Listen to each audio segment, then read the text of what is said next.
Hey guys, what's good? Welcome back to my channel. If this is your first time seeing this face on your screen, hi, my name is Thelma, and if you're a returning subscriber, welcome. By the title of today's video, you already know what's up, so let's get right into it.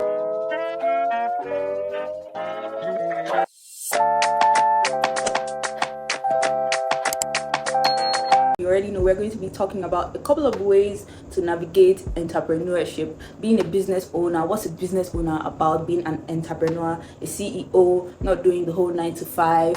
As we know, entrepreneurship is the process of identifying business opportunities and transforming them into reality by either creating a product, a service, or just bringing ideas to life. Key aspects that drive entrepreneurship, like innovation, risk-taking, problem-solving, and even resilience. So we're going to unpack a lot in this video. First thing we're going to go into is starting out. Starting out as an entrepreneur in these times, in this economy, is such a big deal because a lot of people don't get past the point of starting out. You have an idea in mind, you keep it in mind, and you keep it for a long time waiting for the perfect time to start. There are a lot of things that go into wanting to start a business. Basically, you have to come up with the idea first, right? You're coming up with an idea. Okay, so you have to put in action to make sure that idea grows into something else. Now, a lot of people take their time in starting out. You know how it is. You're always waiting for the perfect time, the perfect moment. I need to get my branding, I need to do this, yada, yada, yada. I'm here to tell you, you have to start now. You have to start now. Those are one of the key things that hinder you as a business owner or as an entrepreneur starting out. Don't let your ideas just sit in your mind, and you have to act on your ideas as you get them. I know sometimes we are going to procrastinate. It's totally fine. I can relate to it. There are a couple of times where I wanted to start a business and I stalled so bad. I was waiting for the perfect moment. I have to do this. I have to get my branding. I have to do this. No, just start. Just start. You can start with as little as you can. I think the amazing thing about life in general, or being a business owner, is that you get to grow.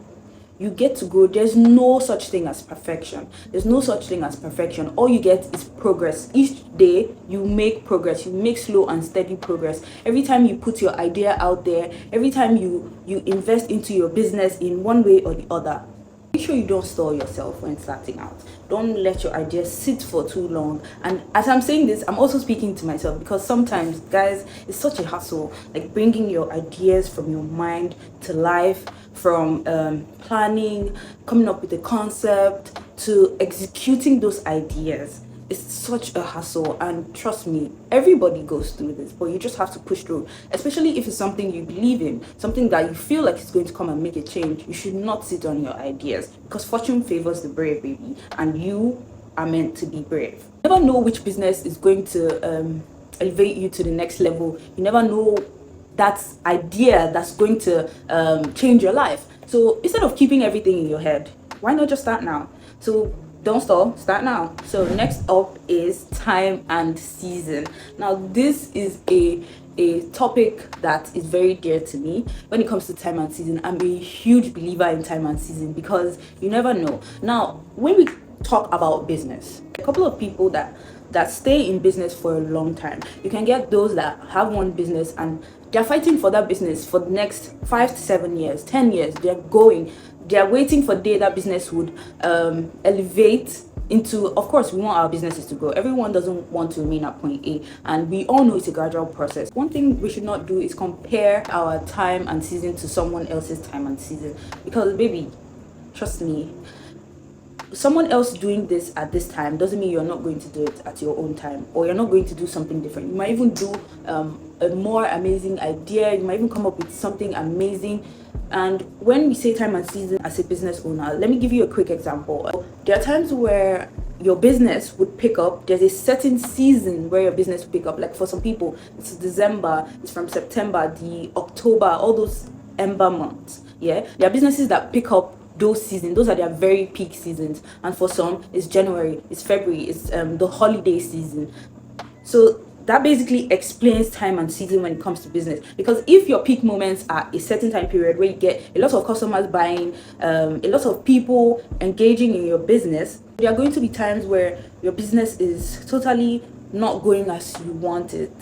Okay, those are the times where, okay, we start to compare ourselves and be like, oh, this person is doing this, I'm not doing this, my business is not doing this for me. Guys, time and season, I can't emphasize on time and season enough, because when it's your time, it's your time, and if it's not, it's not.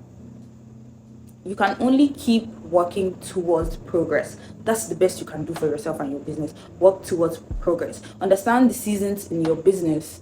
Understand when are your peak seasons. Understand when your low seasons are there, and it's totally fine. It's totally normal. These things are normal. As human beings, obviously, we always want to get it right all the time, but you're not going to get it right all the time. Sometimes you just need to cool out and push your business as you can at the moment, because your time and your season is coming.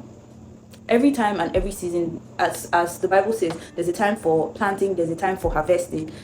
It applies also to your business. So you're not going to get it every time, except you've gotten to the point where, okay, you're racking up orders every day, people are buzzing your line every day, and that is totally great. That's all what we all pray for, right? That's what we all pray for. But if you are just starting out on a small scale, even on a large scale, you never know what's going to happen. When it comes to business, you never know. You can just put your all and then hope for the best. So I hope you give yourself the grace to enjoy each time and season when it comes to your business. Now, the next thing we're going to talk about is funds. And now I say funds because I feel like this is a vast topic. It could be starting out your business, funds for starting out your business. It could be your business pricing. Okay, those are the two things we're going to cover. Now, when it comes to starting out for your business, I know they say start with what you have. And sometimes we don't want to do that. Sometimes we want the perfect packaging. We want the perfect bag. We want the perfect thank you cards. We want all of that. We want the perfect product before putting anything out. We want to feel ready. You're not going to have the money to push how you want it. But that shouldn't stop you from starting regardless. If you have a product you feel like people would be interested in, girl, put that thing out. Put it out. Anyhow it comes. Get a nice random packaging bag. They sell those in quantities of 10 pieces, and they are very, very affordable, and you could start your business. Get a product, get 1 to 5 products, you sell those, you start again. You just keep running the cycle until you get to a point and you elevate. That's basically it. So funds, that's funds for starting out. You should start. You should not give yourself any excuses whatsoever, because that idea you have in your head, you're going to still have that idea in your head 2 years from now, and if you don't execute it, someone else will.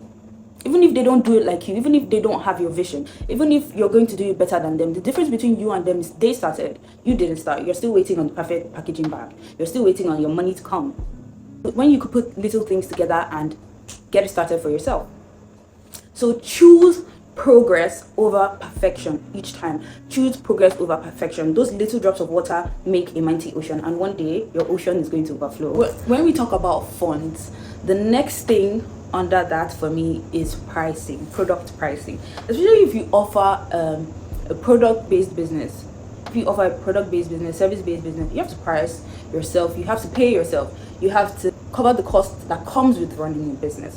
One thing I want to say, do not think for your customers' pockets. Do not think for your customers' pockets. I'm going to say this again. Do not think for your customers' pockets, because that will ruin you as a business owner. I know sometimes we want to put a product out there and we want to make it quote unquote affordable, but the times we are in now, affordability at this point is a bit tricky, because there are lots of factors affecting you. Data prices are through the roof. You have shipping fees, you have data, you have cost of materials. It's just a whole lot, and you have to price your products so that at the end of the day you can take care of your business first and foremost before taking care of yourself, because your business is going to come first. If you price your goods at a low cost thinking, oh, my customers are not going to buy this if it's too high, maybe you're running at a loss. And what's the point in that? There's absolutely no point running a business if you're going to be running at a loss. So don't think for your customer's pocket. Don't be scared. Don't be scared. They will buy. Trust me, they will buy. There are always people out there willing to pay for what you have to offer. There are always people out there. I remember when I started business, I used to be so concerned about it. Like, oh, will people buy this? Will people, oh, let me not make the price too high. Did they come? Yes, some people came. But like, also, I was not doing anything for myself. I was just wanting to keep the business going on the surface. That's not making any sense, because you're not getting anything from it. Crazy, right? But anyways, as I said, don't think for your customers' pocket. There are always people that are willing to pay for what you have to offer. So don't be scared that you won't be quote unquote affordable. If your aim is to be affordable to people, you should still calculate your cost price. You should still have your profit, a pretty good profit margin for yourself that keeps your business going. Even if it's going to be low, I would not advise you to put your profit margins low. Please don't do that to yourself, especially in these times. I mean, there was a time where the most money you could spend on buying clothes online was around 80 cedis, maybe 120. Now it's up to 350, it's up to 450. And are people buying? Yes, they are. They are buying because they know times have changed. Your clients know times have changed. I'm not including people that will come to your DM and tell you, oh, the prices are too high. Don't listen to anybody. Your prices are too high. If my prices are too high, respectfully, go somewhere else. It's that simple. I know we want to do business, but you have to do business the right way. You just have to, for yourself and for your business. Because tomorrow, if your business shuts down, everybody's going to move on. You are going to move on also. You'll probably be feeling weird about it, but everybody's going to move on. So why don't you put your product pricing how you want to be paid for your service or for your product? Guys, let me not talk too much. Don't be scared to put your price. Don't be scared to charge your worth. That's basically it. If you're going to live life, if you're going to do business, you may as well do it well. So this is me telling you from my experience, from somebody that has underpriced before and as somebody that started charging their worth. It is amazing to see when people would pay you for what you do or an idea you had that you bring to life and people pay you for it. It's such a privilege. And I think one of the best things is that you get paid your worth because it makes you so happy to do your business. Trust me. So the earlier you start doing that, the better for you and for your business. Sometimes your business is at a standstill because you're not charging your worth. So you're not getting enough to put back into the business. You're not getting enough to get that new packaging bag. You're only getting enough to get new products. You're not getting enough to get the new packaging bag to upgrade your branding and all of that because you're being affordable. You're thinking for your clients' pockets and you should not do that. So I hope this tells you that you should not be scared to charge your worth because you're worth everything you're bringing to the table. I mean, coming up with an idea and bringing a business to life, you're a superstar. So act like one and charge your worth. So for time and season, you know how they say there's time for planting, there's time for reaping, same thing in business. Sometimes you're going to have a season that's your peak season. Everybody's coming to say, oh, I want this, I want that, I want this, I want that. And for some times, it's going to be a total ghost town. Like nobody's here. And I know it's hard. Sometimes the hardest thing is to sit in silence. The hardest thing is to sit waiting for a situation to change or something. Guys, it's totally normal. Life comes with good and bad, yin and yang. There has to be some sort of balance. So sometimes you have to look at your business and see and take note of your time and season. Sometimes it's going to be all the time. And obviously that's what we all want because I want to make some money. But you should be able to sit and know that, oh, in this time and season, what is it revealing to me? What do I need to do for my business?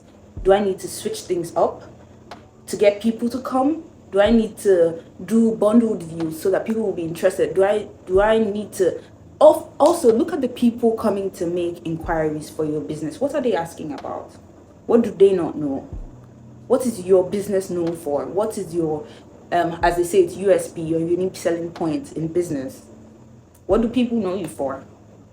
When you have all those ideas about your business in your mind, you know how to navigate your time and season. You know how to navigate your peak seasons. And when you're not having customers coming in, that's fine because you're going to switch up. You're either going to switch up your strategy or you're going to just keep going because it's just that time. And sometimes it is okay. Like I said, it is okay to sit in stillness sometimes. I know we want to make that money, but baby, sometimes you just have to sit in stillness or switch it up, depending on what your business needs at the time. So next up is pivoting. Now, when it comes to pivoting, let's say, when is the time to stop a business or to move on to another business? We never know. but I think we do know to some extent. Pivoting includes both re-strategizing or totally changing something. Sometimes your business could be at a standstill. Like I mentioned earlier, you could have someone doing a business for 7 to 10 years, that one business, until it finally clicks for them. Or it may already be clicking as times go on. So now there are different people when it comes to certain things. Sometimes you could stick with the business for 10 years, and on your 10th year it's going to click. You're going to be getting those 100 orders you want. For some people, it's not going to pan out like that. And sometimes I feel like the guilt of letting go keeps us stuck sometimes when it comes to businesses. Like, let me give this example. Okay, there was a time where I had put my all into a particular business, and it did give me what I want, but I wanted more. Like, okay, you're paying my bills, you're adding to paying a couple of things, but I needed more. And I was like, bro, it's time to switch it up. It's time to move. It's time to do something else. And I was stuck for a while before I decided to make a change at the time. It was something I wrestled with. I felt so guilty letting go of something I had put my all in. It felt so weird. I was like, how am I going to do this? But the moment I made the change, you see, that more I wanted, it came, and it came so easily. I could not even believe my mind. That's why I say when it comes to time and season, pivoting, you should always do things that align with where you are at the particular time and what you need. If you're going to be sticking with that business for 5 to 10 years, is it giving you what you need at that time?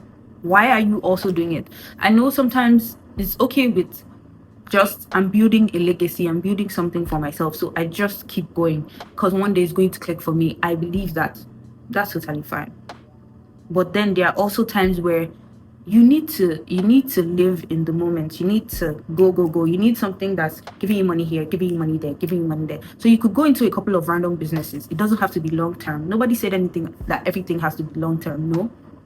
You can do short-term businesses while having your long-term business. You can stick with your long-term business also because it's going to give you what you need at the moment. So it doesn't really have a set script. Just do what you need to do at the moment. Do what's best for you. Do what's best for your business. You can make so much amazing strides when it comes to changing and switching up. You can make amazing strides you haven't even fathomed because you're too scared to make a change. You're too scared to either leave that business. You're too scared to strategize. You're already stuck in the old way you do it. Maybe you just come and post a picture and people buy. You don't want to do anything different. Sometimes you have to switch it up to get people's attention. Okay? We also have the total pivoting, where sometimes you have to switch up the whole entire business. Sometimes you could be doing a business for, let's say, 3-4 years. You're giving it your all, and sometimes it's not clicking. Sometimes it won't click, and that's fine. Not everything in life is going to click, but the main point is you try anyways. You just keep trying. So sometimes you need to totally switch up a business. So let's say maybe you're selling lip gloss. You could stop and start selling skincare, Korean skincare, and then that picks up for you. You just did a pivot. That's pivoting. So you can either strategize your business, or you just change the whole model of the business and go into something new, and that's totally okay. Don't let anybody make you feel weird about it. Don't let yourself and your mind trick you into thinking, oh, how's it going to be? I'm changing my business, I'm doing this, Baby, when are you going to try? Our 20s are for trying, like they always say. If you don't try now, you're not going to have the energy to try as much later in life. This is the time. Going back to time and season, understand the time and season you are in life. You can't compare a uni student that their parents send allowance to someone that's on their own, doing their own thing, paying their own rent, paying all their bills for themselves. The things they want out of business is not the same, but it's the same at the same time, because at the current time, those are your needs. Those are the things you need. That's why when we talk about your business paying you should not think for your client's pocket. Because a uni student doing a business is fine with that business paying for their data, their small bills here and there, their lunch. That's fine. That's their time and season. That's where they are currently at, and it's aligning with that moment in their life, and that's totally normal. For you that you are either maybe paying your way or doing a 9 to 5 while running a business, you have to, your business has to give you something. So let's say that uni student gets done with school and you need more. And maybe your current business is not giving you more. You can totally change it. You can totally do something else. You can try something else. There's nothing wrong with that. Sometimes you can circle back, try other things, and even circle back to one thing you left previously. And when you try it again, it will go amazing. Life doesn't have a set script. Also, when it comes to trying out businesses, that's why you hear people say, oh, I tried this, I tried clothing, I tried this, it didn't work out for me, but I tried this one and it took off. Maybe those ones did not, quote unquote, fail. Maybe they paid your bills at a point. They got you data, they got you food. It helped you keep pushing the business. So the business is going on well. At that time, that's what you need. That's what you need. But you're going to get to a point where you want more. And you should not be scared to go for more. When it comes to business, you should never be scared to go for more. So whether you're strategizing your business, you're switching up your content, you're switching up your services, you're offering something new, something fresh, or you're changing your business entirely, it is totally okay to pivot. Don't let your ideas stay in your mind, because they're just going to turn prisoners in your mind. And tomorrow you're going to see someone else execute the same idea. You're going to be like, oh my God, I had that same idea. Yes, you did, but did you do anything about it? Did you? No. So don't let your ideas stay in your head. Goes back to what we said about starting out. Don't let your ideas stay in your head. Don't let your mind make you a prisoner. Don't feel like, oh, I've been doing this business for years, I should not leave it, I should keep on staying, because you never know what may happen. Yes, you never know if, as they say, you sticking out with that business, maybe the next year is going to click for you. You don't know. And you don't know at the same time if leaving that business and going into something else would click for you. That's why you should always put your own feelings first, your own opinions when it comes to business. So think about what aligns with you at the moment. What do you need at the moment? Okay, I'm currently doing this business. It's paying for my data, but I need more. I need it to cover my rent. I'm going to be done soon. I'm going to do my service soon. I need it to cover my rent. So is there a way I can make it cover my rent? Is there a way I can upgrade this business so it covers my rent? Or do I have to bring in an entirely new business to get more? Pivoting. Free will is really free. It's truly free. I think the only thing that keeps us stuck is our mind. And this is me telling you that you should fight to keep your ideas going. You should fight to keep the things you want at the moment. You should just fight for yourself, fight for your business, whether it's staying with that business for a while or it's pivoting. It doesn't make you less of a business owner, and it's not even a failure if you switch up careers or business. It's not a failure, because sometimes you could circle back to that business. You have knowledge on those things. You could go back to them at a certain point in life. Even if you don't go back to them, so what? I mean, you did it. Nothing is stopping you but yourself. So please don't stop yourself. So guys, if you're watching up till this point still, thank you so much. You're such a gem for staying on. I hope you enjoyed it. Let me know what you think in the comment section. If you also have a business you'd like to put us on, please comment down below in the comment section. Let us know where you are, what you do, so that other people can connect with you and also buy from you. The links to my socials are linked in the description box. Thank you so much, and I'll see you in my next one.